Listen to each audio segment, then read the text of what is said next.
We're back for the joyful celebration of visual storytelling. I can't believe I didn't include this in my art specialist video from a few days ago. I found this one. It's one of my favorite comics, one of the most meaningful comics, and it's like a comic that one of many comics that I've made that I can sort of build my thesis on, which is that I've got to be honest with you all, making comics with your friends is a much better pursuit than the insane lunatic Twitter rat race of breaking into the comics industry. Fuck that shit, fuck that noise. I don't read those books. I'm into making comics with my friends and feeling good while doing it, not the rest of it. Hello, I'm Ben Granoff, cartoonist and educator. Here is a bootleg Batman comic that I made with Carlos M. HIPAA prohibited speaking any of these people's names. Sadly, Carlos died of COVID. He did not have a great quality of life and had like comorbid, multiple disability things, etc. going on. But when we sat down, and not just me, he and his friends and his aides, the aforementioned Flavio Nardelli, for example, he would light up talking about comics or wrestling or whatever it was. And so to make this guy very, very happy, we made this comic, The Legend of Number One Guy, Jack Napier, by Carlos. And you can very clearly see where the collaboration between he and I begins and ends. He was very adept at these figures, be they Batman, Napier, or the Joker. Let's get it. Okay. This Bat book is worth a lot of money, and that money belongs to, it could be you. I think this is my only copy left, though. Here we go. Jack Napier was a gangster in Gotham, a city full of crime. I'm the number one guy, he says. His favorite place to do his gangster stuff was in the infamous crime alley.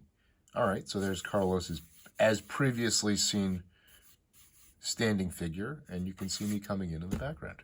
Terrific. It's not a ineffective cartooning approach, I don't think. Anyway, here are the Waynes. So I scripted all this, blah, blah, blah. One night, the Waynes, who were a prominent family in Gotham City, were doing the town. They took their son Bruce to the movies. Is this the movie? Marco Zorro? Matt Zorro? Viciously correct me in the comments, friends. The Waynes took a shortcut through Crime Alley. Napier was waiting for them. Look at this perspective.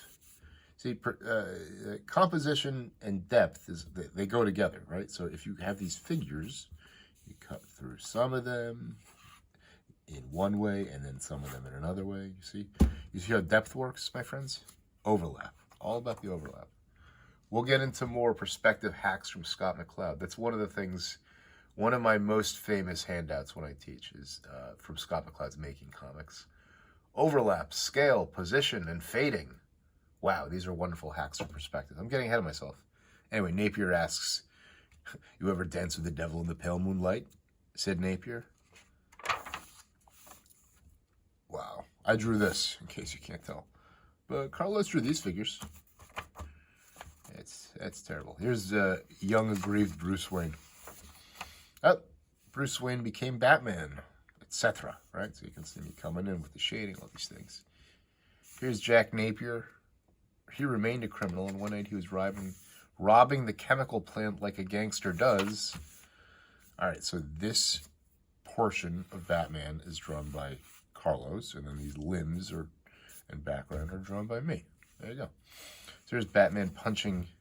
There might be some revisionist history on how this happened. Batman, just like a hole-in-one, you know. I don't think that's exactly how it goes down in the movie. But that's how I remembered it. Napier dries off from the chemicals and from his body, he became the Joker. Jack is dead, my friend. Can you imagine how conflicted Batman will feel when he hears the Joker say, you ever dance with the devil in the pale moonlight? Oh, there's Batman feeling pretty bad about it.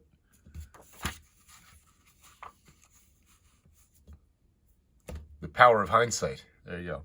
Yeah, this guy he'd be like, he'd say, let's get nuts. You want to get nuts? Let's get nuts. So, pouring out for Carlos who loved Batman. And that's the power. That's the power that comics can bring to people. The Twitter rat race is obviously not working.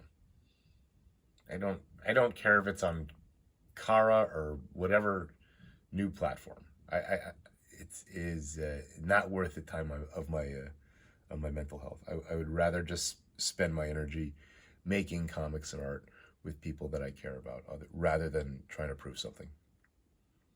Anyway, that's what I'm saying this morning at 7 a.m.